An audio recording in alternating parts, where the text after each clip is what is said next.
in chat tonight. He's Frida, the lead GM of Eden, has some stuff she wants to come in and talk to us about. Frida, you there? I am here. Well, hello. How are you doing this fine Sunday? Oh, I'm exhausted. I just got done moving some furniture and stuff, but made it in time, so we're all good. Oh, fantastic. So how was your weekend? So far, not too bad. It's come to an end too soon, but you know, Mondays are my relaxed day. Yeah, I wish I could say the same. So we got a couple of our streamers from Atlas here. We got Haze and Dstap, and Karma's Hello. our Hibernian BG leader, and I think you had an interview with Dstap before. So I have a few questions with your server, and I'm pretty sure the other guys do, and maybe even chat does as well. So Eden is going to be TOA, but it's not going to have the artifacts or master levels, but the raids and the encounters are still going to be there. Right, the encounters are still going to be there. So, for instance, Raging Tornado is one of the encounters in TOA. So, we're going to have all the TOA zones and mobs and everything. Our vision is to have those encounters set up to where they're as authentic as they can be to live. So we've been watching videos and stuff like that and watching their mechanics using Alakazam, any resources that we have to build the mechanics around that. And what that's going to do is it's going to allow you to run those encounters, and off of those encounters you're going to get, high level rogs, you may get some one time drops. We're talking about doing TOA skins, so like Cyclops Eye, you'd be able to skin your shield for Cyclops Eye. Things of that nature. It's just not going to have the ML abilities or the ML raids or anything like that. So it's going to be a TOA light per se.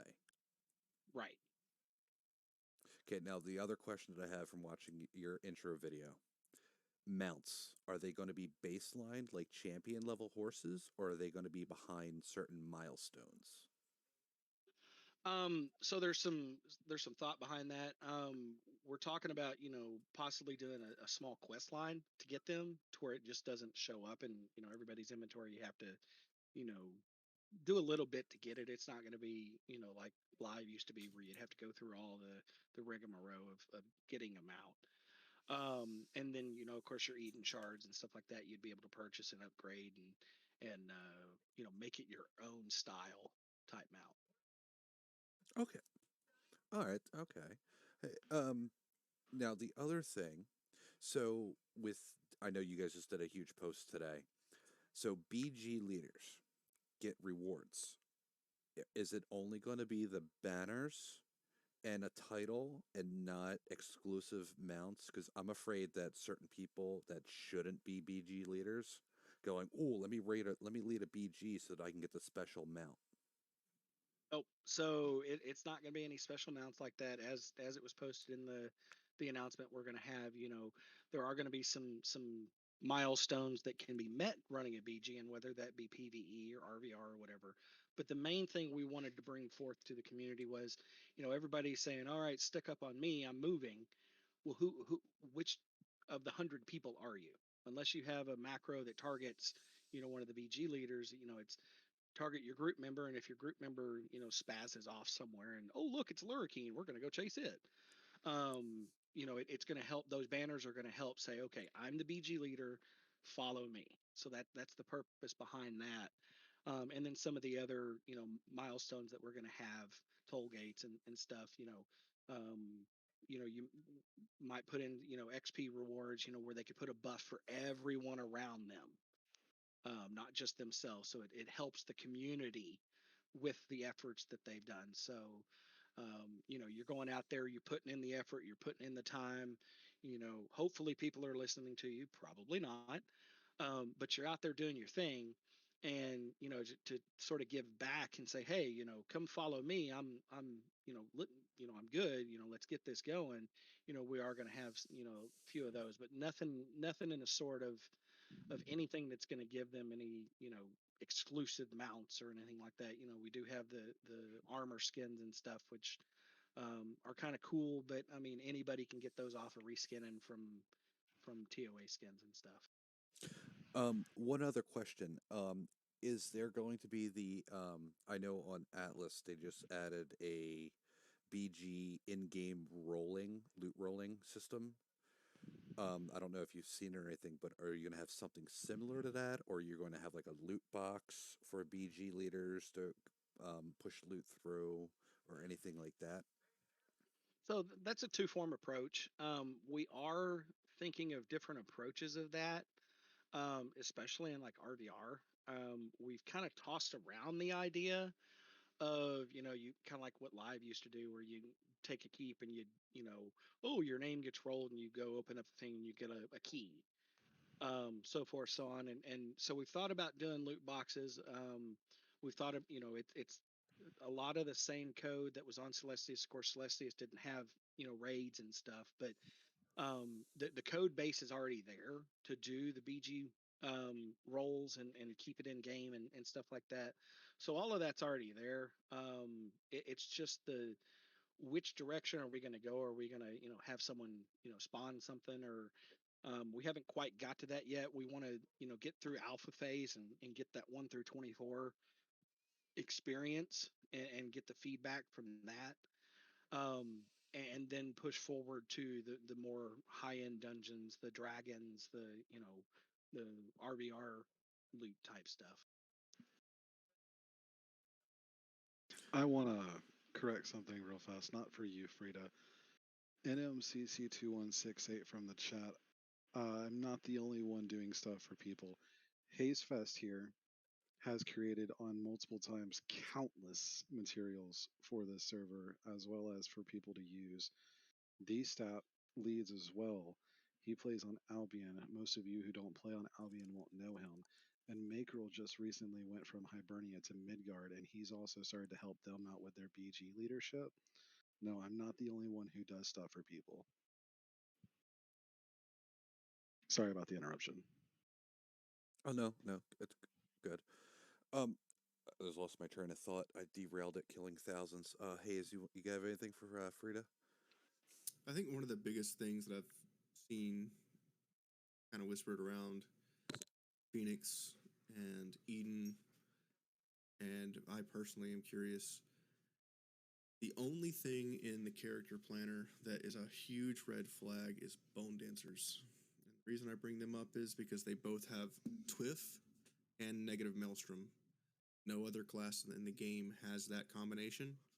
And once they reach a certain realm rank, they become suicide bombers, and they sit in towers all day, and they can kill upwards of 100 to 200 people if they get a well-placed Twiff and Negative Maelstrom. Is there anything going to be done about Bone Dancers in that regard?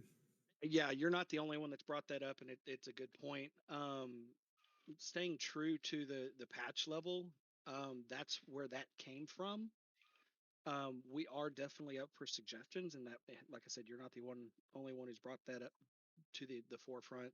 So it is something that our team is looking at, and we have brought up a couple of times slightly, in team meetings and stuff, but we've really been mainly focused on getting out the world build and getting all that ready. And that's where the alpha and the beta test really is going to, help us out to kind of fine tune those characters. I wouldn't say it's anything out of the realm of possibility of that being, moved or removed from that class. But it's definitely something I know, especially on Phoenix and, even Live and stuff, it's just one of those things, like you said, they come in and, it's game over. It's just, it's crazy how powerful it is. I mean, even if you just disable realm point gain while you're dead, I know that's not ideal, but that would put that class to where they have to use it actually in a realistic situation rather than just running in and killing themselves and killing 50 to 100 plus people with them. Right. Could we just take it to where your spell effects go away on death, kind of like a buff? Like if you kill the shaman, their buffs go away. You kill the bone dancer, their twiff goes away. Good suggestion. I mean, just something for future balancing ordeals. Yeah, I'll definitely, as y'all are saying stuff and putting notes, I'm putting it into our feedback dump on our staff server for sure. We appreciate that. And this is awesome of you to take time out of your busy schedule. You probably have, stuff going on in your life. You have a whole server to run. You have a bunch of GMs to look after. And we appreciate the time that you have sacrificed to come on here and communicate your vision and your team's, drive to bring a quality experience to the community that everybody loves this game. Yeah, and I appreciate y'all for having me. I mean, when I reached out and stuff like that, it really is about the community, and I want the community to understand our vision, and not giving a knock on Atlas. They've done a superior job in taking basically nothing with the base DOL code and making it what they have now. Props to them. We know what the Phoenix team has put out in the past. So our team is really focused on trying to not only provide that stability and the architecture that the community wants and strives for, but we want to try to exceed that with some of the things that we're coming up with and innovating with and stuff. And like I said on the podcast the other day, or the Twitch stream, a lot of our devs, they've got 10 plus years doing DOL stuff, and they're professional coders. And some of the stuff that they're doing, they're bringing it to the team meetings, and they're showing it, and it's like, where do you come up with this, guys? I mean, this is just not this isn't even DAOC anymore. It's a completely different thing, and it's just their imagination coming to the forefront.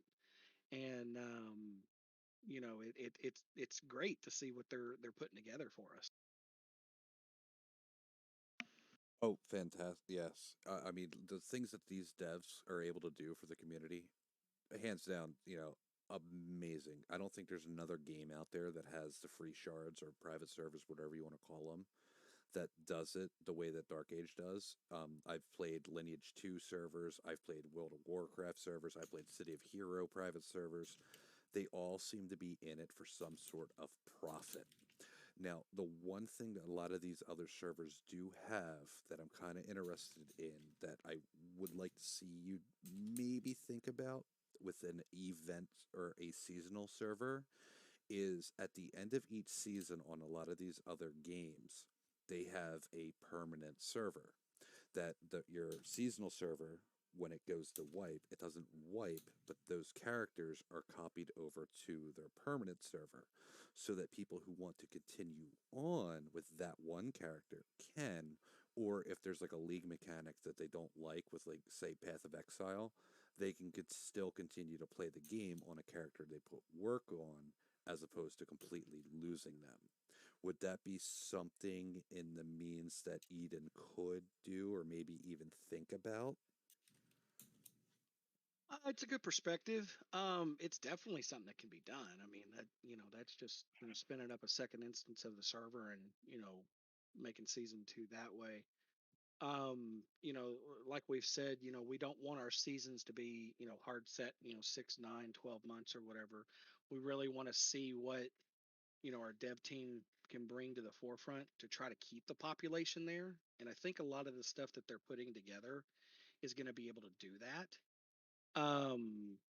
In regards to even the slow time, especially late night North American time, when it gets slow, some of our ideas are to be able to still keep the population there and keep the population active. So if that continues, there's no point in doing a season 2 unless it's something, again, and it's like spinning up another free shard.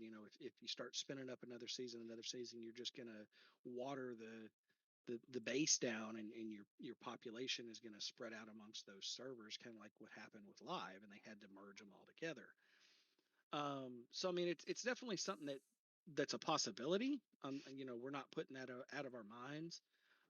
We just want to see what we can accomplish in season 1 and see if we can keep that season going for as long as we can. and accommodating as many of the needs and wants from the player base. Very, yeah. Um, Along with that, Karma, do you have any questions for Frida here? Actually, yeah, I got a couple for you. Now, to no surprise, I will stand by and support Atlas. So I might have a biased question in one of these, but don't mind me if I do. Just tell me I'm an idiot and tell me to shut up. Um, when it comes down to your seasons, this is something that as well as a lot of players, have been confused on or misled on, or the information's there, just people are bringing it around, kind of like how Atlas, a bunch of people were saying wipe hype at the end of soft launch going into hard launch. People were being misled by false information coming from players. What is going to be wiped on the end of each season, and what is the requirements for, or what would be the I remember something about hitting realm rank 5 uh, would save certain things. So what's going to be wiped at the end of each season? So basically, the thought process on it is, and great question, is, if we get to a point where the population has dwindled off to the point where we need to, maybe rethink the direction of the style of play. Let's say, just for instance, the style of play that we're doing now, maybe we want to switch over to a Mordred type system where it's, capture cities and defend your realm, your PvE realm and stuff. If we get to a point where the current season has dwindled off and players are, asking for, XYZ, we would put them back at level 1, and they would, level back up. They would likely keep their, realm ranks, their crafting and stuff like that, because those are hard earned. As long as they're not, too low level, realm rank 2 is not going to hurt you to have to start over. um, so that's really the thought process behind it. But we really feel that our initial launch is going to go. We hope it's going to go well enough that the population doesn't dwindle and get to that point. We want to have a server that in 10 years people are still playing on it and still talking about it and still having fun with it. And if we can make a couple of changes here and there to a particular class, or if do a spin-off of something or whatever, we'll go down that path then. But really, that's what the season approach is about, because if you look at the free shard history, except for like Uthgar or something like that, that's still just out there stagnant, just running CPU cycles, Bitcoin mining, who knows what it's doing. um it the free shard cycle um has its ebbs and flows. So you dip down, population dwindles, a new server will come back up, people join it because it's something new. And that's sort of kind of what we're wanting to do, is we're wanting that plateau to last longer. You look at Phoenix. Phoenix lasted, a very long time, but a lot of that was Lazy. COVID. The lockdowns and things of that nature that really drove that population to stay, because they didn't have other things going on in their life, things of that nature. So we want our content to speak for itself in the season, and not necessarily punish the player for playing. Gotcha. Um, Second question. What have you guys learned so far from your, let's call it a trial session with Celestius? So Celestius, I mentioned before, um, on the Twitch stream, it was a vision of a couple of the devs to not really make it an I-50, but something similar, to have a linear approach to leveling. So people would still get that little bit of PvE in, and they'd be able to do that, but really go out and just RVR. And some of the things that we learned from that was, one, the XP leveling was too fast. Two, the RP gains were too fast. People were getting to realm rank 11 In a weekend. way too quickly. So that's where the toll gate system that we've come up with is going to try to help with that. You're still going to gain realm points, but you may be realm rank 7 because you're playing, 26 hours a day and have no life, but you're going to be toll gated at 3L9.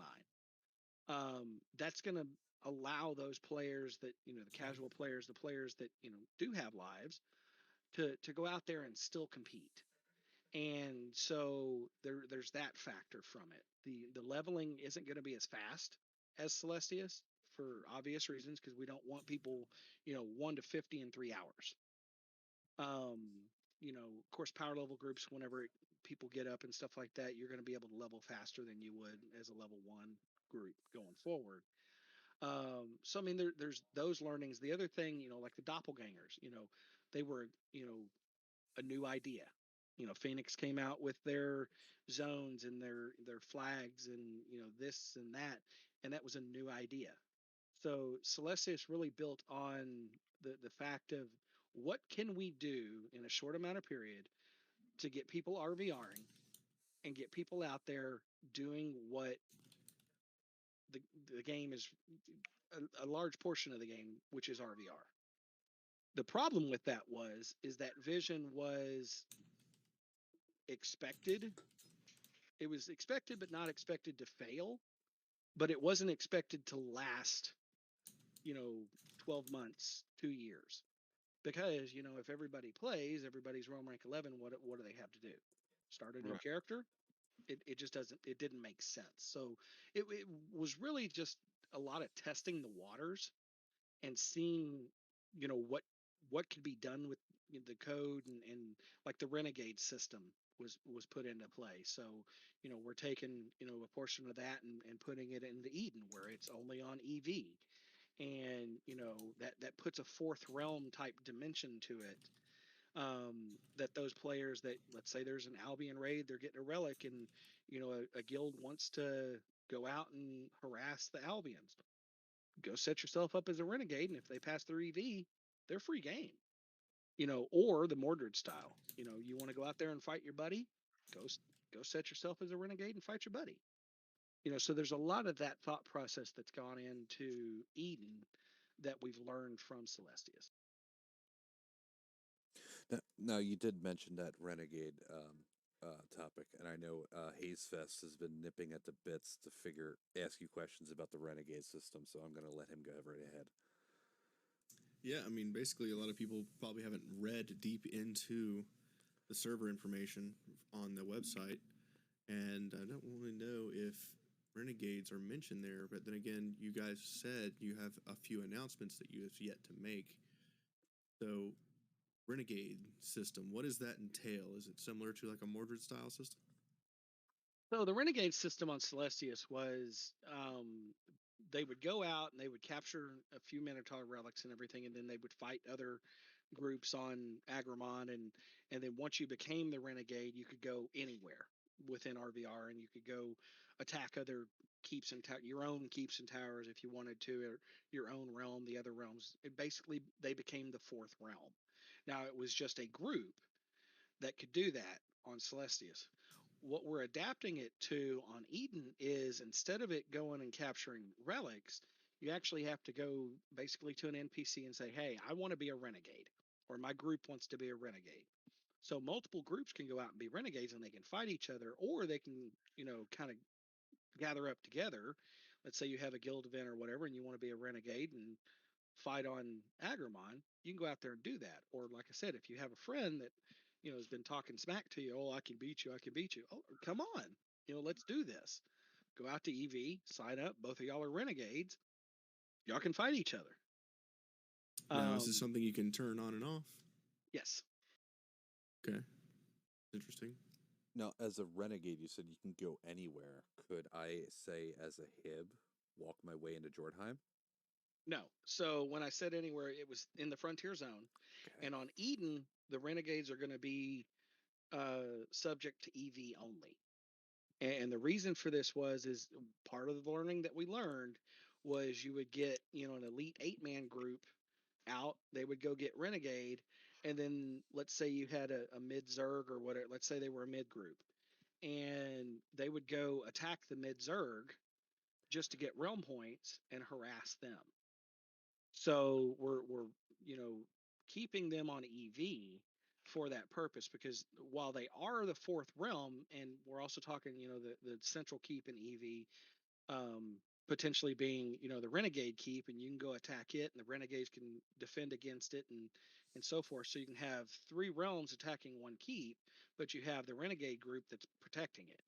And then if it gets taken over, of course, the other realms can, the other quote unquote three realms, including the renegade group, can attack that. Now, if you are flagged as a renegade, can you still see your realm's chat? No. Good. Can't talk in region to them. You can't. You literally. I guess become it doesn't help if you're in a Discord guild and you can still communicate via that way. Yeah, people get around it all the time anyway. Yeah. You know how it is. If they want to get around it, they'll get around it. Yeah, they'll jump in. On a Albion, FOA for example. They'll jump in there and listen to them. Oh, they're on a relic raid. All right. Well, let me tell my friends they're going this way. And that's going to happen. But no, in the game, it's definitely you can't talk to the other realm. All right. Another question I think about seasonal Dark Age of Camelot people are worried about or curious about. In between your seasons, how is your team going to do it? Are you guys going to have a separate server where you're going to be working on the next season's information when you guys feel like maybe another season change is coming up? Are you guys going to be building your second season on a different server? And is there going to be a beta test and an alpha for every season? Is there going to be any downtime between your seasons, like a 3 or 4 week downtime before the next one spins up? No, we have a production server and we have a dev server. All the work that we're doing right now on Eden is on the dev server. So like right now, you could still log into Celestius. There's probably not going to be anybody there. So all of the work would be done on the dev server, and we would likely have an alpha and beta test on it. And let's say we were going to switch over a season, we would give a time for period announcement ahead of time. For instance, as an example, hey, in 6 weeks, the population has been dwindling. We're announcing a new server that's going to launch in 6 weeks, and on that mark, let's say it's August 1st. Season 1 goes down, season 2 spins up. No downtime for the player base. That's good. Now, in between your seasons, are you going to change the mob layouts, the map layouts? Because if I want to come over to Eden and I want to spend hundreds of hours mapping your game, your server, is it all going to change every season? No, we are trying our darndest to make the mobs placements and the dungeons and everything as identical as live as possible. Okay. And we're going through, and we're getting all of the mob locations, everything as accurate as possible. That's actually what the world build team was working on today. In our meeting was going through checking the NPCs, making sure that the NPCs weren't fighting each other, for instance. Oh, that's just so much fun. Yeah, some of the peace flags were not turned on, but hey, it's fun to watch two elves go at each other. But yeah, so but no, the mob placements definitely would not change on season to season. Now one thing that I know we were conversing about earlier with certain aspects with like end game RVR instances. Is there going to be a realm timer on Eden? And if so, how long, and what would trigger it, and what would it prevent you from doing? All right, so we will have a realm timer. Right now we're toying with the thought of 30 minutes to an hour. We may do a little longer than that. It's not set in stone, but the trigger on that would be, take a tower, take a keep,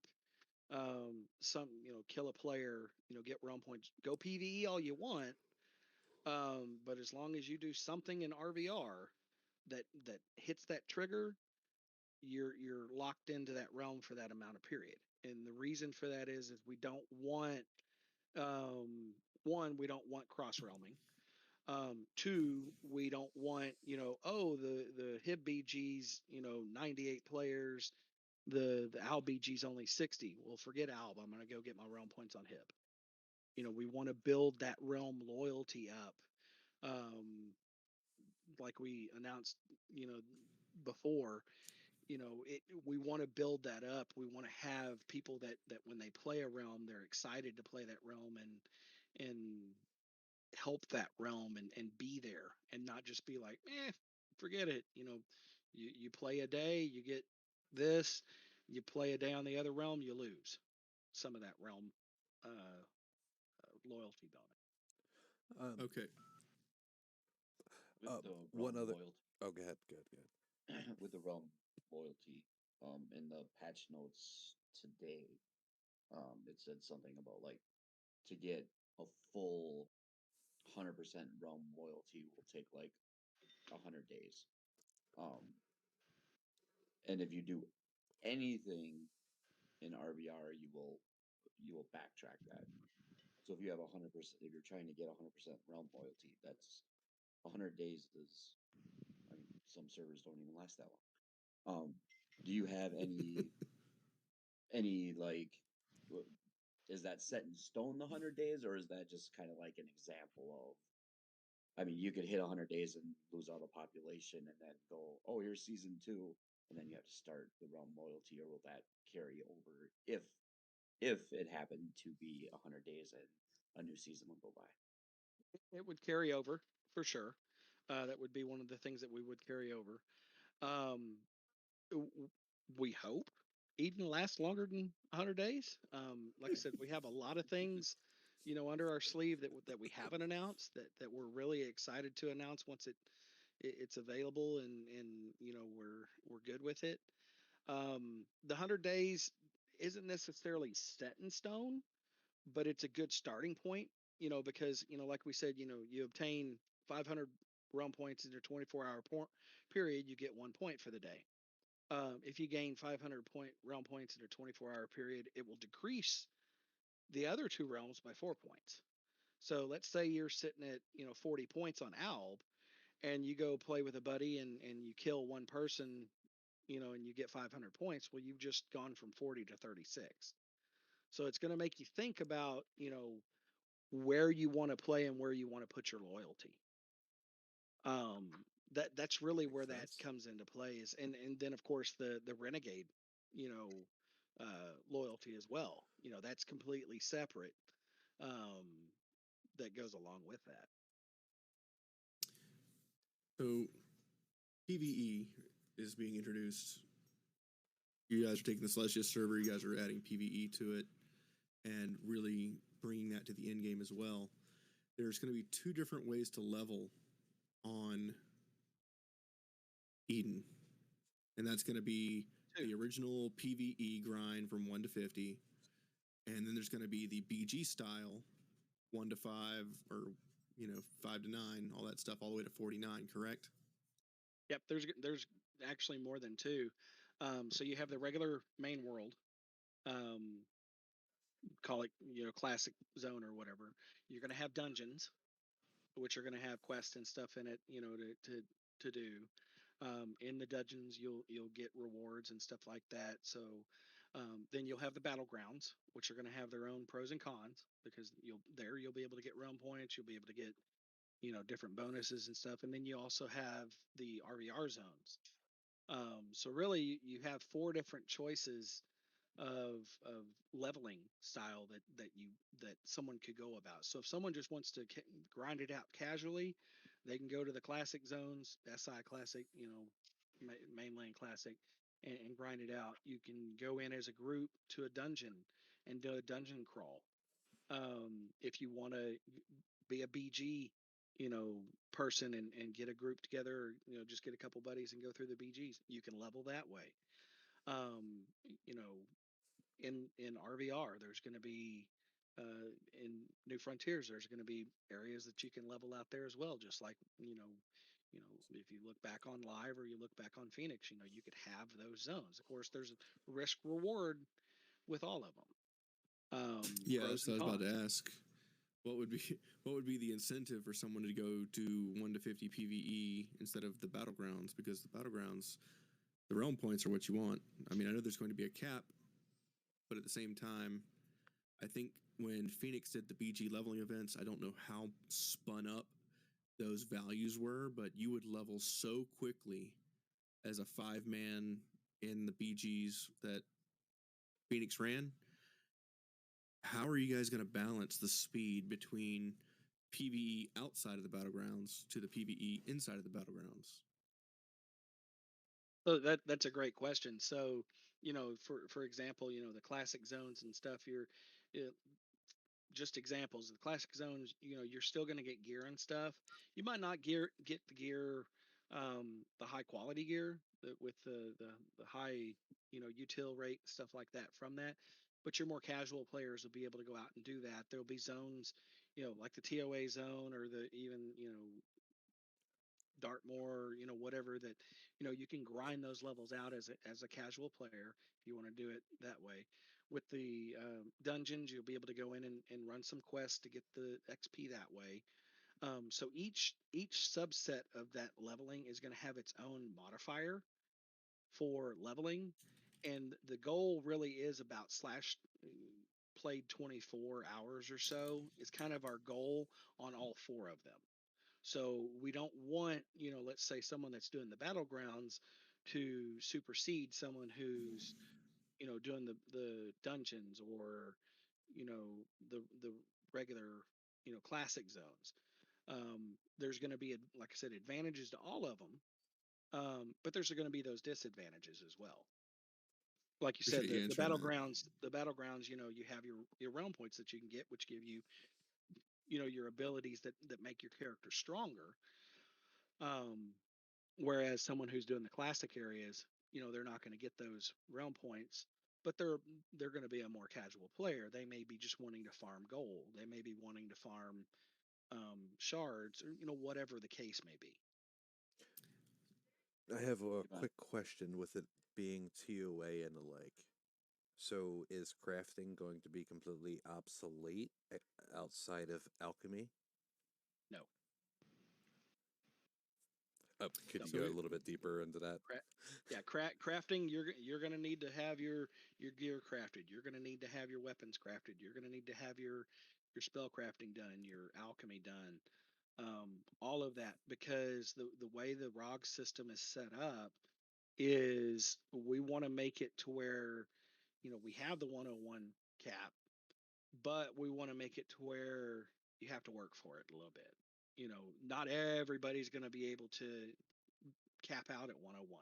You might have to, reduce quickness by one or two. You're going to have to get those ROGs with those utilities that match for your character, and that's what's going to drive the economy. Is you're going to be able to go out and get those items, and it may not necessarily work for your character, but you can either give it to a guildie or a friend, or put it up on your consignment merchant and sell it. And then to turn that around, the armor, the quality of the armor isn't going to be 99 or MP for everything.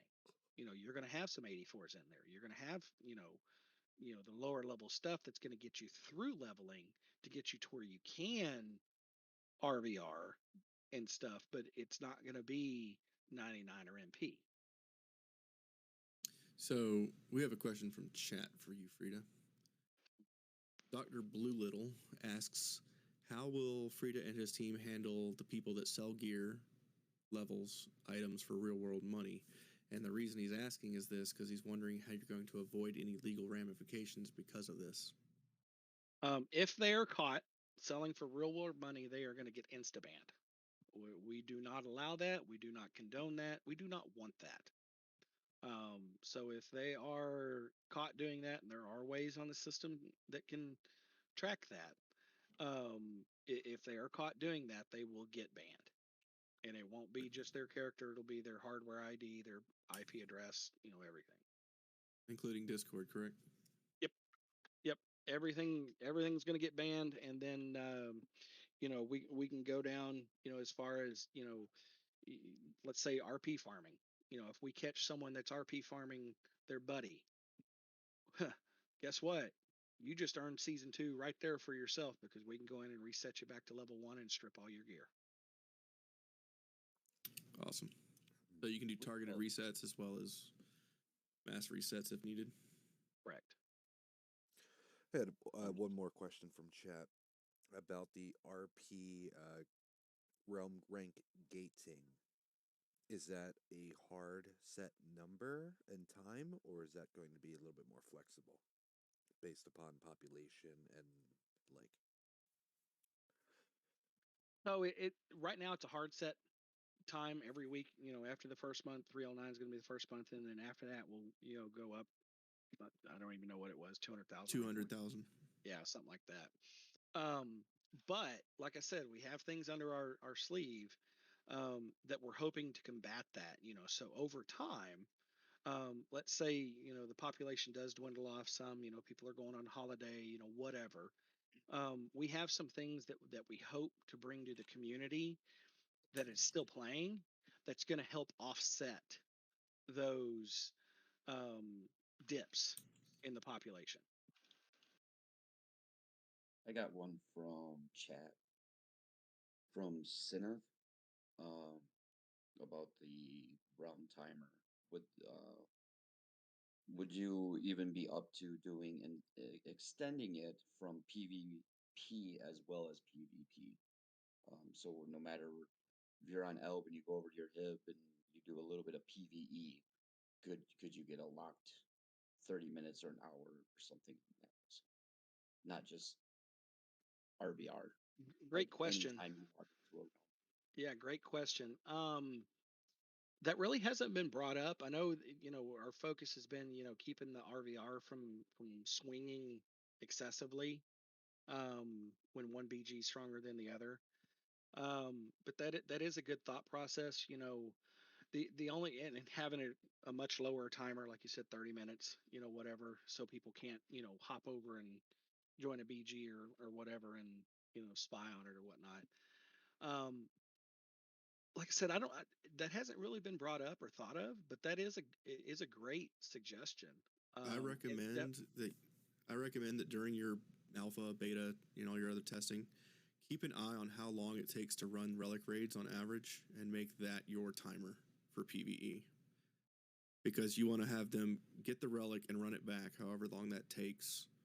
An average battle group, I recommend you make that your PvE timer. Yeah, that I concur. Quick follow-up question with the realm rank gating. If I, get to realm rank 3L9, but I'm going to be going on vacation, does my realm points continue to accrue?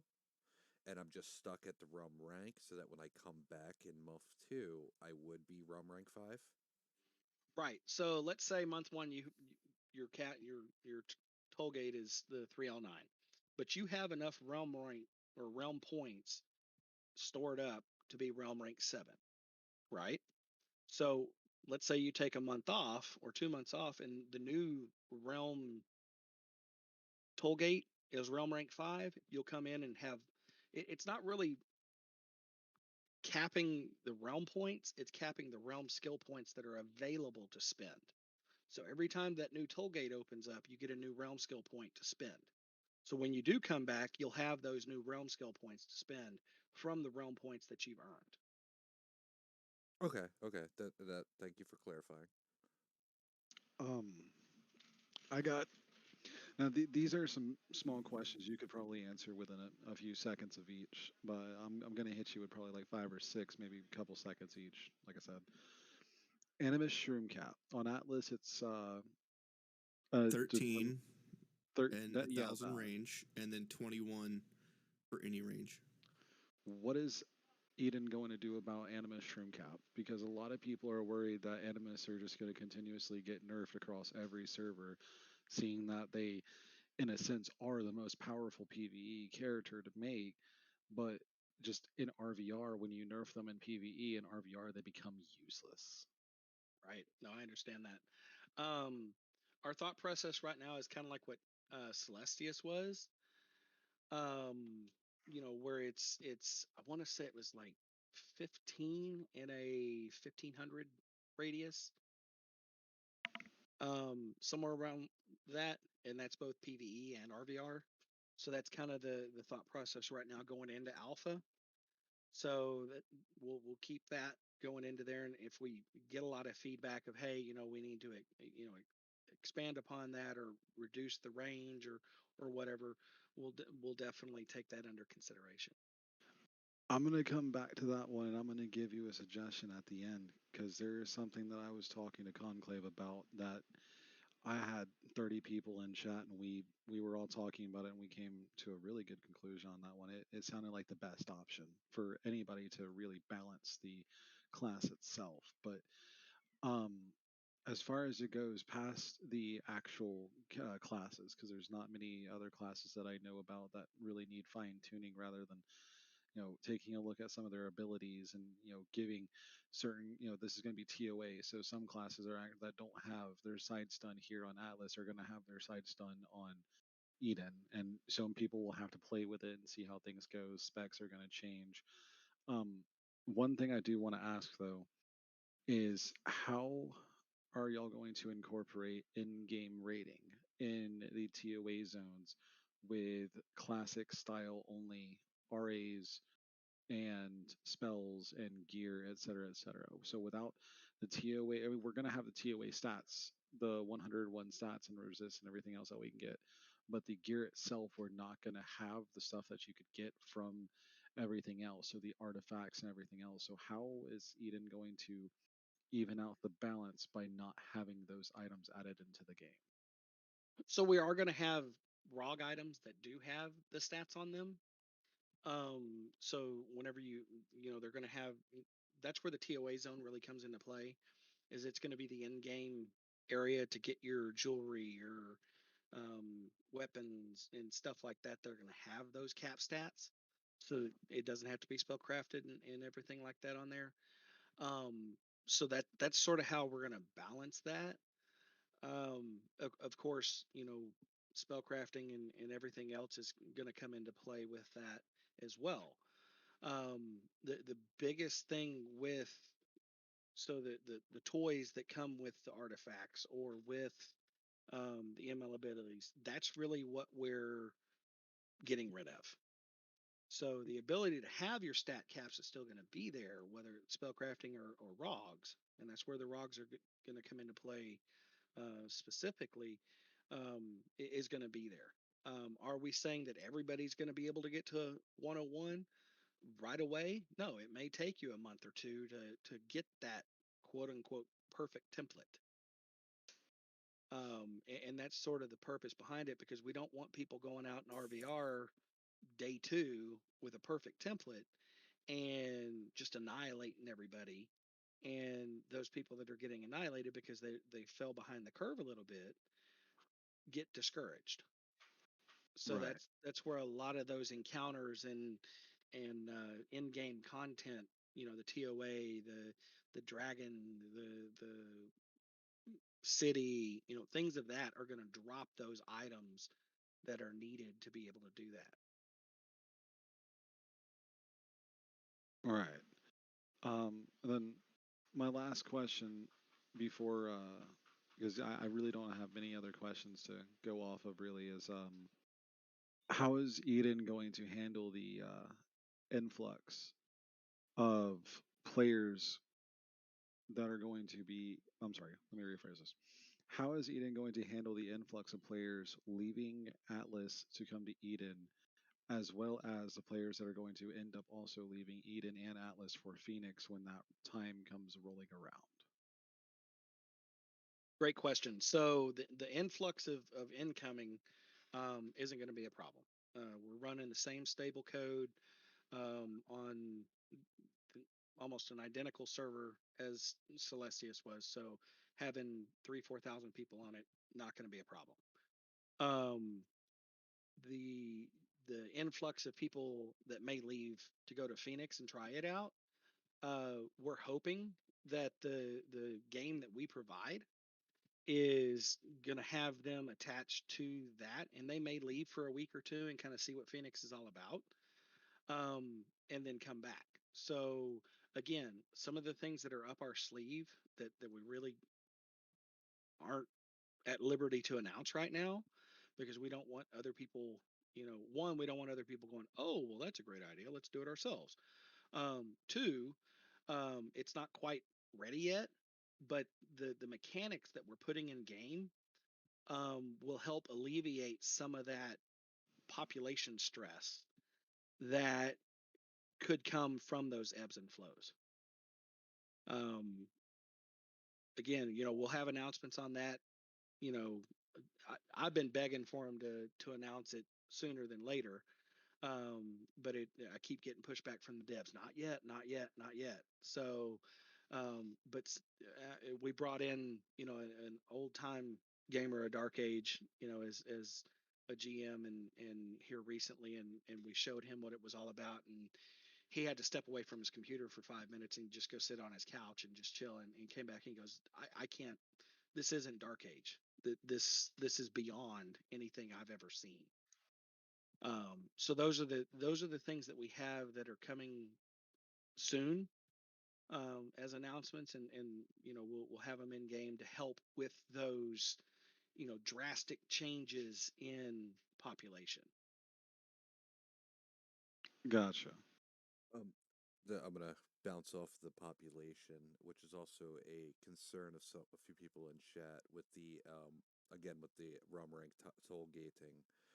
So what people are afraid of is people in month one getting enough realm points to be realm rank 7, 8, or even higher, and then realizing I don't have to play for a few months because my progress is going to be, I'll just wait for everyone else because I'm not going to be better than anyone. I'll just going to be top tier for this next tier.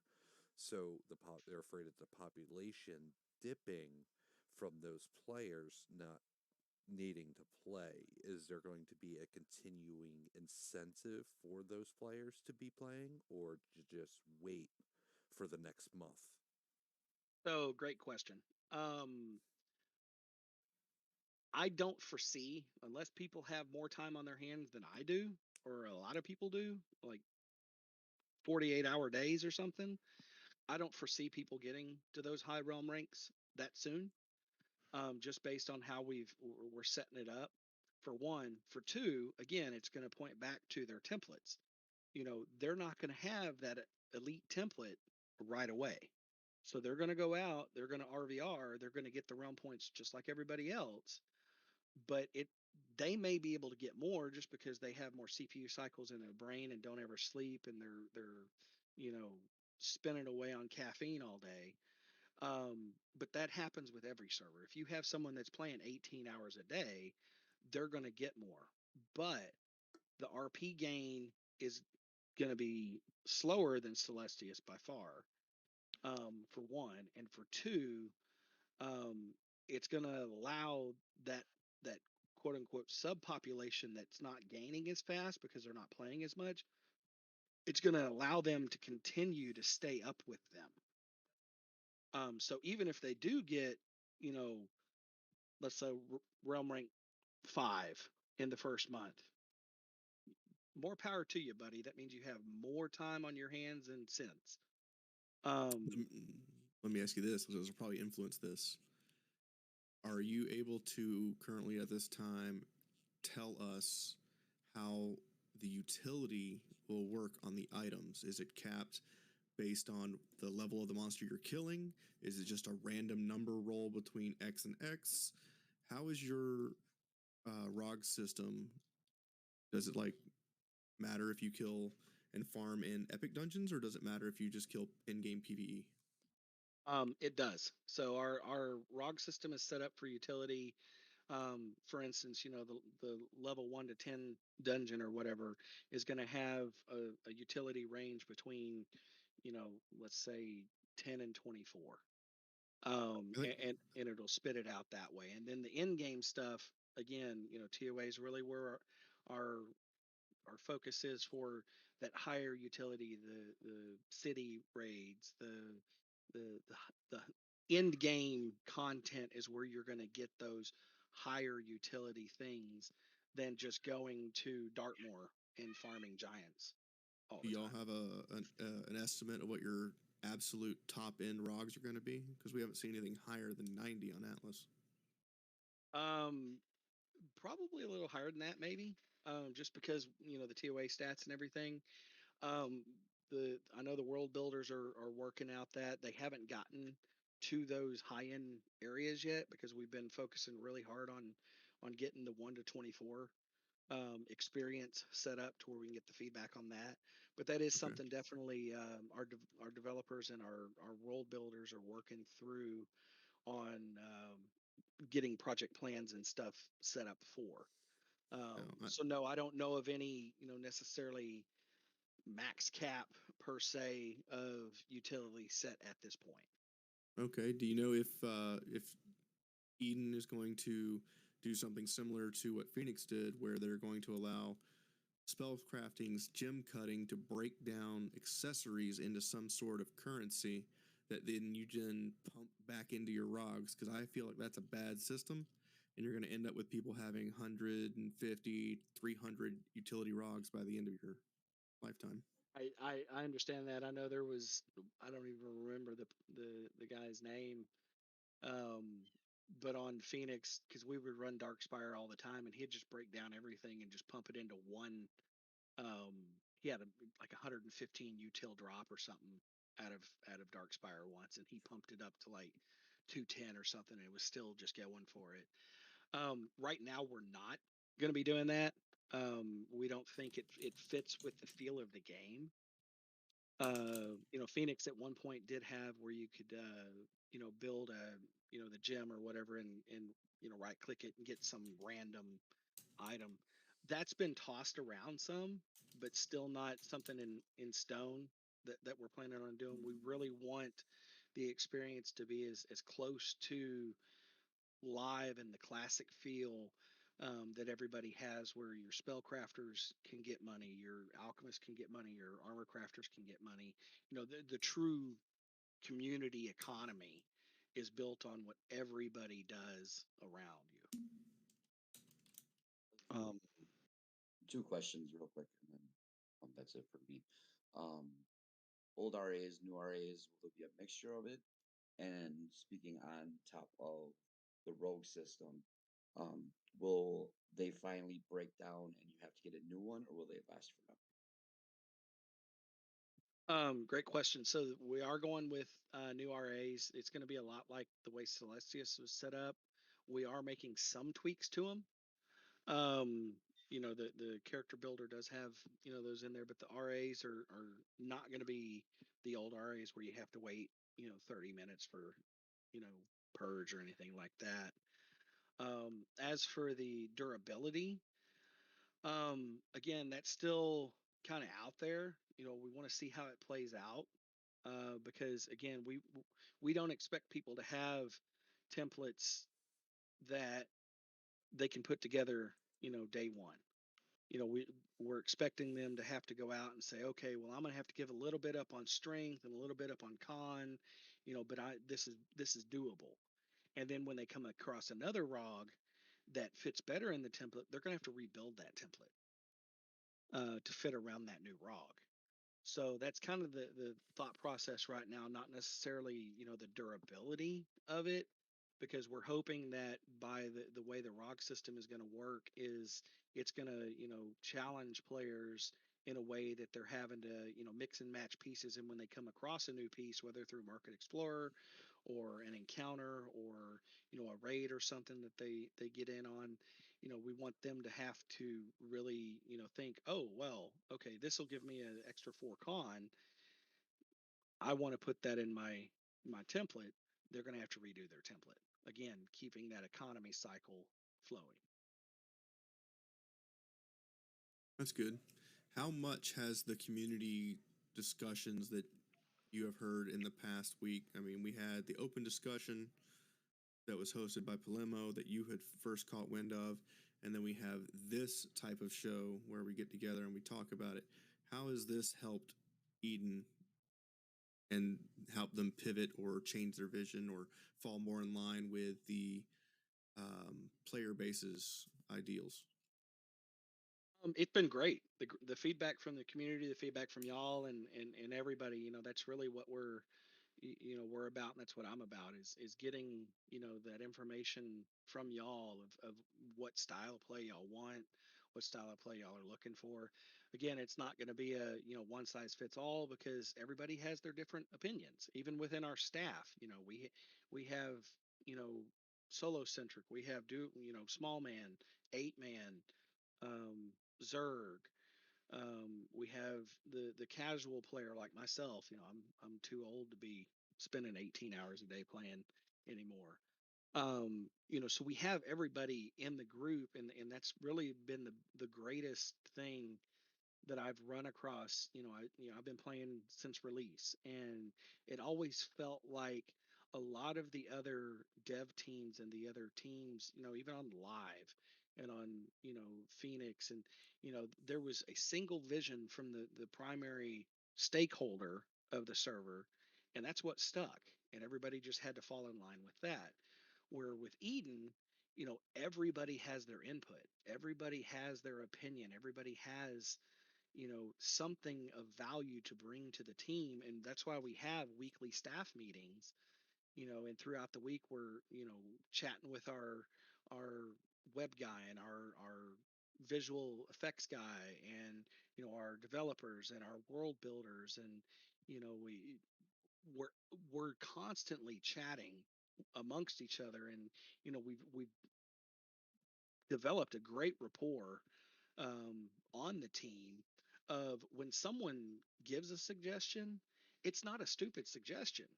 Let's toss it around. Let's see if it sticks. Let's see if we can make it work, not only for a solo player, but for a group player. So there's a lot of that that goes on within the Eden staff, is we're really trying to find innovative ways to incorporate everything that we're getting from the community in a way that allows everybody to feel like they've been heard. And trust me, we've heard the different videos and that have been published, and what y'all are saying, and we really want to incorporate everything we can possible to make that gameplay good for everybody. And like throughout this, I've been taking notes and sending it to the staff team, and some of them are giving me cockeyed and going, huh? I'm like, just taking notes, we'll talk about it later. um you know so it really is. We want this to be a community server. We want this to be the server that like I said, in 10 years everybody's still talking about, everybody still plays, they go out, they meet new friends, lifetime friends, things of that nature, that we can all say, hey, they did it the right way.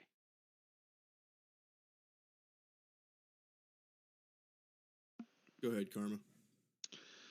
I got three things for you, Mr. Frida. I got one question, or well, first question.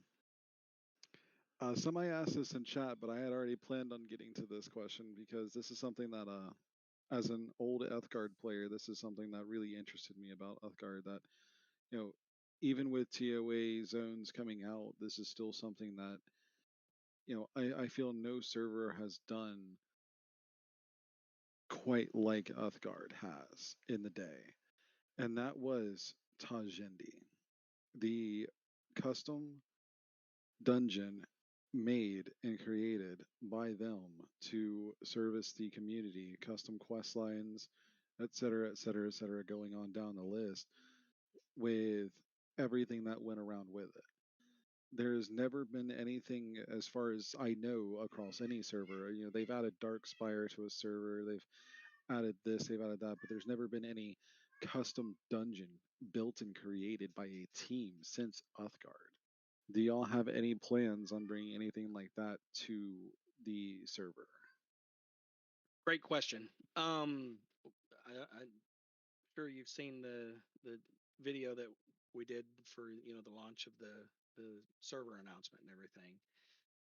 There is a dungeon in there that we've been working on. It is a lot of custom mechanics to it, but to go on top of that, what you're asking for is, like custom terrain, custom feel, something that's not in the game. Um, Without going too far into depth with it, yes, we are working on something behind the scenes to bring new and exciting adventures and terrain and feel to the game of Dark Age. Something that's not ever been done. Like I said, that we had two things that when we brought in a new GM, world builder, and last week or the week before we showed him, and like I said, he had to step away for 5 minutes and catch his breath and come back and go, okay, I pay y'all to be on the team, because this is something that literally I've never in my life seen before, or even people have even thought of for Dark Age. So yes, definitely that is something that our team is working on. I can't say that it'll go during right at the launch of Eden, because something like that does take a lot of cycles and you know dev experience and stuff to get fleshed out properly. But it definitely is something in the works. Gotcha. So continuing on with that, because the other two questions were going with that question, as if you said no, then what is going to be a side of custom content that Judy bringing to the server? But since that is a work in progress, I'm going to focus on that for a second. Since you are working on bringing in a sort of uh, Tajindi-like experience for players, is that going to be something that's so as you said, you won't know when it's going to come out, but say for instance, if it was released at the beginning of season 2, would y'all begin work on a new one and release a new one every other season, saying that y'all last multiple and multiple and multiple seasons? Would y'all release one every other season, or would y'all just stick with the original and continue from there? Uh, Looking at our dev team and looking at our content team and our graphics and everything, I don't think they could just sit on one. They're so pumped, so excited about what they're building, and excited about being able to release it to the community. I don't think one's the limit. I don't think two's the limit.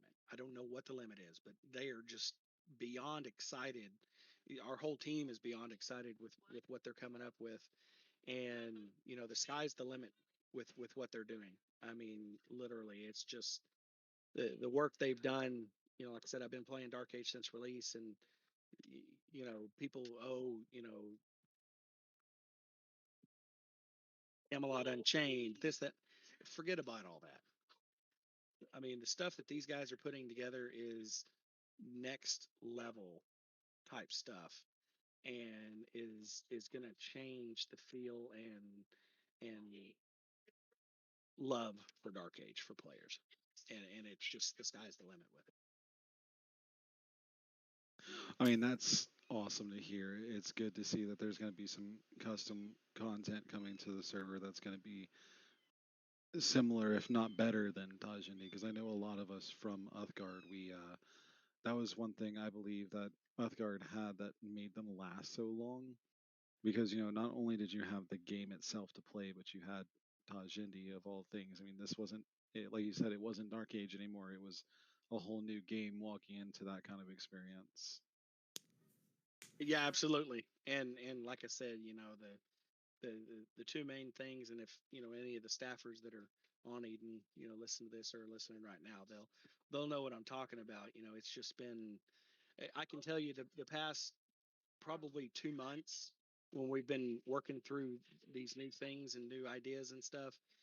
Every day everybody comes in and goes, hey, I'm pumped, let's go. There's been no burnout. There's been no, oh my gosh, can the 20th get here to where we can just, no, it's, let's see what we can do next. Let's see what we can do here. What about this? And people are just throwing ideas everywhere of of what we can do. And our content team and our developers are like, yeah, sure, let's see. And they just start throwing code and content at it, and then give us a short demo of it. And it's like, okay, yeah, I can see where that's going. And myself, I'm not a developer, not a content guy. I'm like, okay, can I have that now? Can I play that now, please? I mean, it's just like I said, it's definitely game changing stuff. Awesome. Is there any set dates for? I know that Alpha starts on August 20th for Eden. Is there a set date for when Alpha ends, or when you guys plan to transition to Beta, or is it just going to be see what happens? We're hoping that Alpha, works out real well. Again, our team's been working real hard with that. The 20th is the release date for that, and we encourage everybody come out, try it out, see what we've got planned for the lower levels and stuff. There's not been anything set in stone. It's not. We've got it down on pencil right now, but it's not in pen. But we have some tentative timelines of when we want to do alpha, and then we want to do beta, and then we want to do alpha. Good, because you don't want to have any set dates and then shortchange yourself. No, That'll our put you back. yeah, our full launch date, our goal is October. So that kind of gives you a time frame of That's when pretty things. ambitious. Well, we're pretty far along. I mean, we're a lot further along than people may think. But October is really sort of our where we want to kind of meet. We want to meet that goal of getting that the full server going. Awesome. Very, very awesome. Does anyone else have anything to add, or could we let Frida get some sleep? I mean, I think I'm good for now. I'll probably have more questions later. I'll be looking at Eden's Discord and see what people are talking about after this, and I'm pretty sure there's always going to be more to add to the pile. Oh yeah, I know. I definitely have to start diving into the Eden's Discord and announcements and the like. Quite intrigued with it. TOA is not personally my thing. I personally can't stand TOA, but maybe I just didn't play the proper version of TOA, so I might have to give Eden a shot. But we'll see. We'll cross that bridge when we get there. Karma, do you have anything for him? No, Frida, I do want to ask, do you have just 2 minutes for me to explain the suggestion with Animus, and then I'm done with. I got nothing left for you. Sure. Yeah. The idea that we talked about for Animus, because there is no true way to balance them without nerfing them, is to do exactly that: nerf them while making them powerful. Remove the shroom cap, or at least make it a reasonable number, 50, 60 in an area, and make it to where every shroom in the area decreases the shroom's damage of every shroom in that area by a certain percentage up to a cap. So if each shroom starts off doing 1,000 damage, then every single shroom from there reduce the damage by 10%. So now instead of doing 1,000 damage with one shroom, you're doing 900 for two shrooms, or you're doing 800 for three shrooms, and so on and so forth. Because the more and more animus you have out there casting shrooms, the more and more damage less that these shrooms are going to do, but the more useful that they're going to finally be for people. So, say for instance, this doesn't have to be for forest cores and our FNF shrooms themselves. This can be for tanglers and main pets, and our debuff pet as well for our creeping and verdant animus. This could be any shroom that gets placed down on the ground, adds the debuff to every shroom within that area, dropping it so that every shroom in there is being nerfed at the same time they're becoming powerful. Interesting take on that. I like it. When I started playing and Animus came out, I really thought to myself that they were more of a interrupting class. They would they would focus on something and or multiples or whatever, and they would interrupt, and then it was like, holy cow, you get 10 shrooms out, and one cast cycle and they're dead. It's like, wow, what was that? Again, that's why I had 7 level 50s on Phoenix. because I just love playing the Animus in PvE. You know, they were just so fun to level. But that is an interesting take, and I'm definitely going to take that and run to the dev team and be like, hey guys, um, this came up. Is this something that we could do? I mean, it makes sense. The more you have, the less it should do, but it still gives the Animist, definitely something to do in RVR. And if played right, they can become that interrupting class instead of that. Look at me, I've got 20 shrooms out, and you step outside the door, you're insta killed. Right, because right now we step outside, we put, like you said, 13 shrooms in a 1,000 radius. You know, each one of those shrooms hits for 200 damage each, and that's 13 times 250. I'm not going to try and pull a calculator or anything like that. I'm just going to tell you that that's a shitload of damage. Most people aren't going to survive a full-blown volley of all that damage at the same time, especially on a single target. But even then, that's at a 13 cap from one Animus. If you were to make it to where 13 shrooms were to have a percentage-based debuff on damage alone, not only do people now have to start thinking about, okay, how many shrooms do I want to put down to do my min-maxing on damage, but they now also have to decide, do they need to add tanglers in there? Do they need to keep it just F and F damage shrooms? Do they need to make it to where they have their main pet out? Because you add the main pet into this entire thing. Right. So the main pet is what starts the debuff percentage. That is your 0% debuff. That is where it starts. And then every shroom after that is where the percentage starts to go down. First shroom, 90%. Everything from there on and so forth. And for every animus in the area that's casting shrooms, that percentage can go down with them. Now, you can split this up between a personal player percentage and a group wide percentage as well, as in a player's personal shrooms will do so much damage minus the debuff from their shrooms, as well as the group wide from every one of the animus in the area's shrooms debuff as well, making it to where, say, if they did 250 originally, your debuff plus their debuff, now each one of your shrooms, say, are hitting for 33, but the cap is 50 in the area. So 33 times 50, still a very high amount of damage, but definitely makes it to where Animus can be more useful in RVR because Right. now people aren't just saying, here's 13 shrooms, all right, AFK for 30 minutes. No, I like it. And, like I said, I had 7 level 50 Animus and a lot of Lobies. It was frustrating going to an area or whatever, and it's like you can't put a stream down. It's like, well, I feel useless. Go play my other character.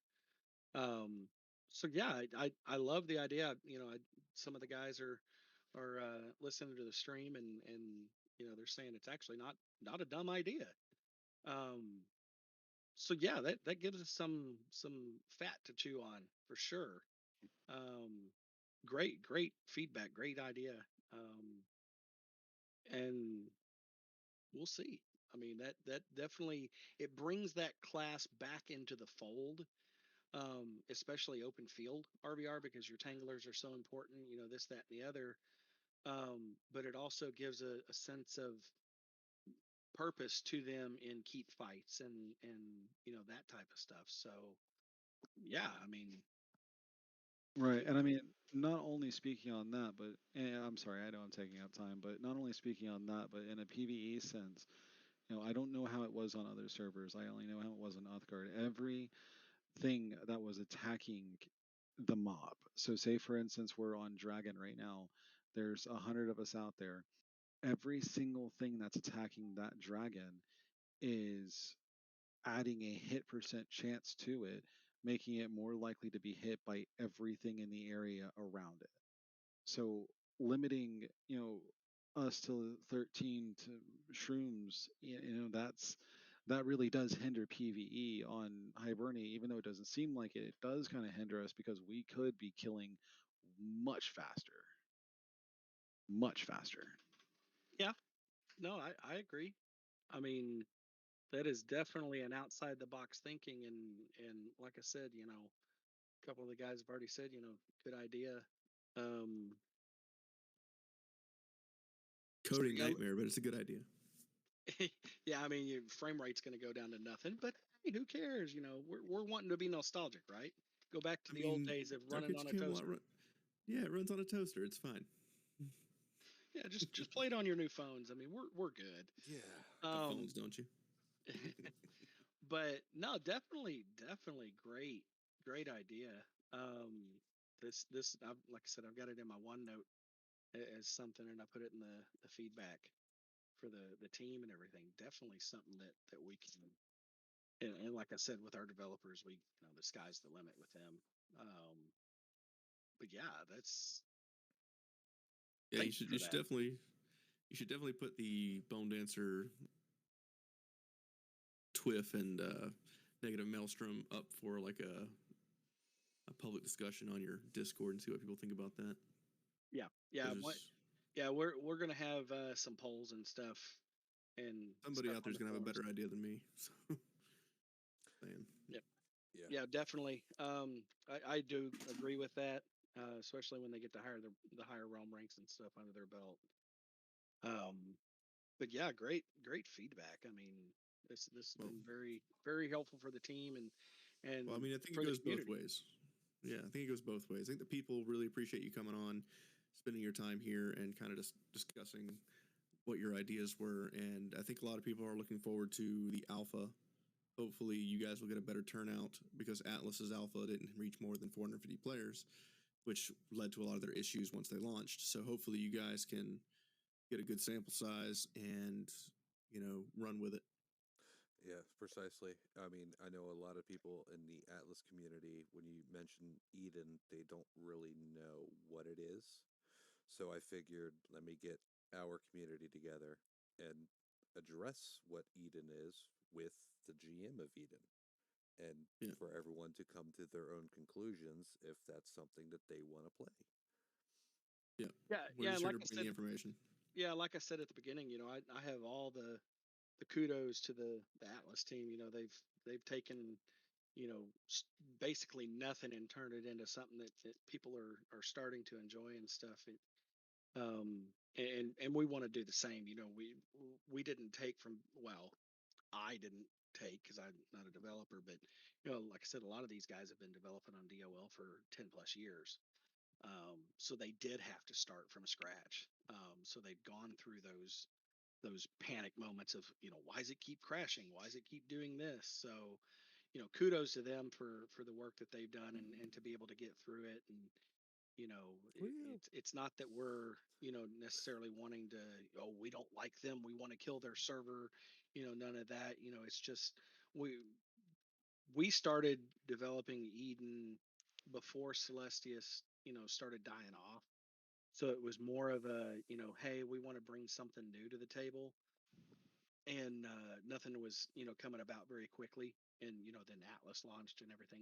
I'll be honest with you, I've not played Atlas. I played some on Celestius, played a lot on Phoenix, and then the free shards and live before that. So um, I don't know the struggles that they've had over the time, but I've heard about it. I've felt the frustration from the community, and I'm glad it's going better for them over there. But we just want to bring something to the community that not only brings back Dark Age, before, like you were saying, before TOA gave you the bad taste in the mouth and stuff like that. Yes, we're gonna have the TOA zones. I'm not a big fan of TOA. That was one of the main reasons why I quit playing live back in the day, was because I didn't have the time to go on a 10-hour ML raid. Just didn't. Couldn't farm, couldn't sit there and wait for a scroll to drop so I could open an artifact and all of that stuff. So it did give me a bad taste for TOA. But the zones themselves are quite dynamic, and some of the stuff that they can bring to the table is unique. So we felt that it was a good fit for the server to kind of give the community everything that we could, and we want to continue doing that with a lot of the stuff that the developers and content builders and stuff are working on. yeah, Awesome. yeah. personally, the 10-hour TOA raids, I would just stick to one of my buddies while I was at work, and I told him, don't run me into a wall. And I'd get credit, so I didn't Yeah. really have to do those raids, but I still got credit for them. Yeah, and the thing with TOA is it's totally optional. It's going to be a zone for in-game content. For people that want to go out there and farm and get stuff done. But it's not absolutely necessary. So if you don't like the TOA zones and what they have to offer, the main our main goal is still going to be the epic dungeons, the SI dungeons, and dragons and that stuff. But TOA is going to give that alternate route for, that casual player that maybe not, maybe they're running on a toaster still. Who knows? They just can't go on those 150, 200 player city raids or gala raids or whatever. But yet they still want that good end content so they can go out and farm in TOA, or you want to put a group together and go do an encounter, those type of things. So TOA is not a you have to go here to get your stuff. It's a it's another option, and that's what we want to try to do is we want to provide a lot of options and let the player choose their path. It sounds that sounds pretty good, but I definitely am very interested in what Eden's going to be posting with their upcoming events as we get closer and closer to Alpha, which we're less than 20 days away now, since technically today is beginning of August. For the European players, yes. But yeah, 20 days away. We're definitely looking forward to the community coming to us and seeing what we have.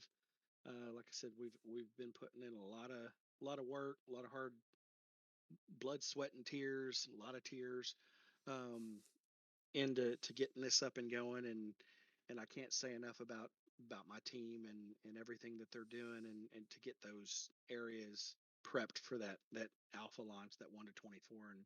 And I would love to get back with y'all, after alpha launch, and give it a couple days and start getting some more feedback and see how y'all feel about it. That sounds pretty good to me. I mean, we could be about 20 to 30 days away from episode 2 of State of the Shard. What do you think, Ace? I mean, whenever you want to do it, just let me know. Yeah, I think this might end up being a monthly ordeal, as long as we can keep Karma awake with those cats he's got. But Frida, we're gonna let you go. You have a wonderful night, and thanks again for coming in and spending time with us, and giving us from the horse's mouth of what's going on with Eden. Hey, not a problem. My pleasure's mine. I've really enjoyed sitting in with y'all, hearing y'all's ideas, um, thinking outside the box, and all of that. It's we can't do what we do as a staff without y'all and without the community. And that's the big thing is the community is number one key in our mind, is making sure that y'all are heard and we're able to provide that to y'all. Because we could put a server out there, if no one plays it, what good is it? So I know a server like that.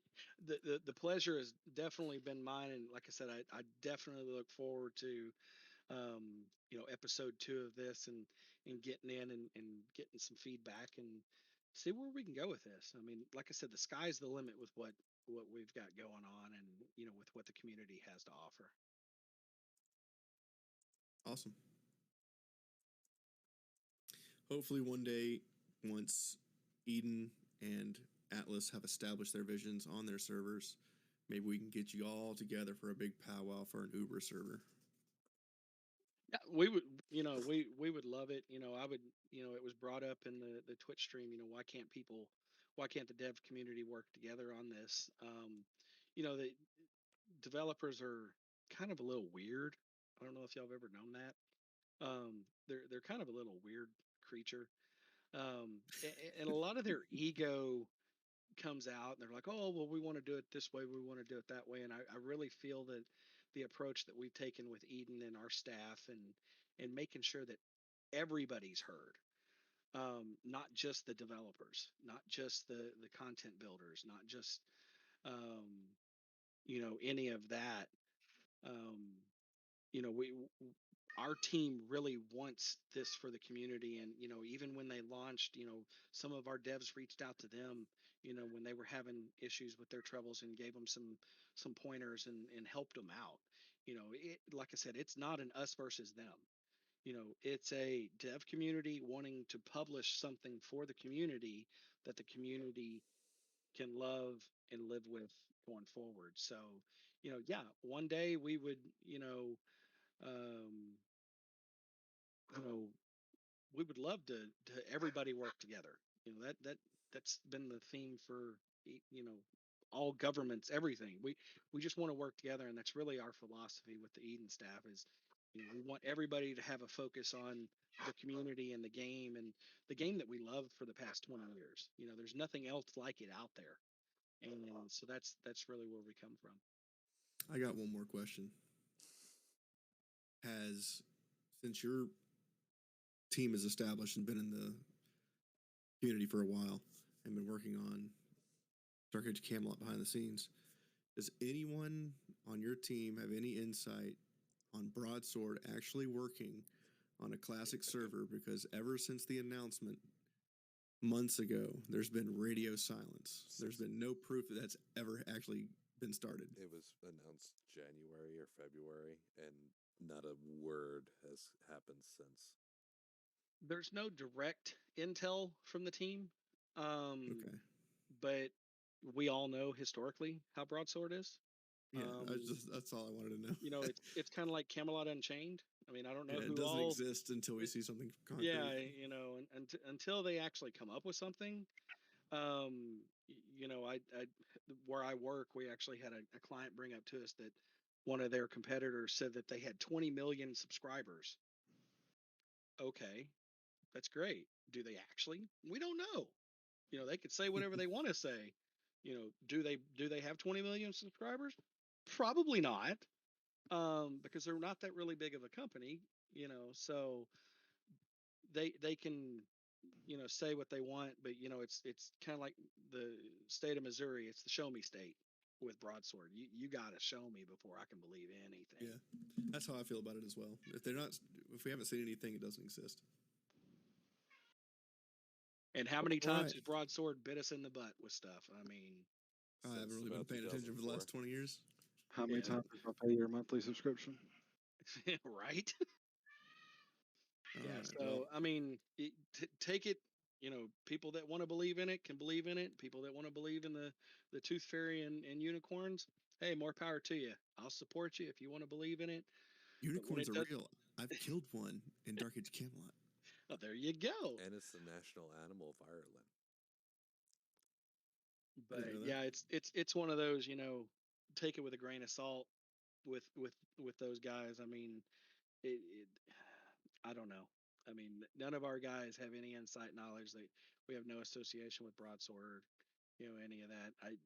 Honestly, I would put our dev team up against Broadsword's team any day. It's our dev community, not even just our team, our dev community up against Broadsword's team. And if we had the funding, we could take them over and do so much better with it. I mean, they admitted on stream that their team doesn't even understand their own code, so I don't think it's going to happen anytime soon. Right. Yeah, which is kind of sad. You hire these guys to do a job, and they're sitting there at their screens going, "What is this?" Well, that's the start key. That's where you start coding. Oh, I didn't know that. It's comical. I mean, but that's Broadsword. I'm pretty sure they're going to hear this and then be face palming. Well, there goes my Twitch channel. Well, we appreciate it, Frida. You're awesome. Thank you for coming on. And Maykrel, do we have information about Thursday? Did you get a feedback or an answer on that? I haven't heard anything. I think Dstap has something about it. Okay. We'll check with him then. We appreciate it. Yeah, he'll be in the Discord. All right. Well, it's good talking to y'all, and y'all have a great rest of y'all's evening. All right. Thank you, sir. Thank you. Bye. Bye. All right. Well, I think this was productive. Oh yeah, this was fun. This was fun. I So, appreciate for you having me, Maykrel. oh no problem. So, Karma, you want to grab your hibs and I'll go to bed so you can run around e-main board. Actually, I was thinking about logging mid, taking the relics, and then logging back on Hib and taking the relics back again, just so I have something to do. Oh, the sass. Love it. Origin signs the game when I was 17 years old. Yeah, we're gonna have to get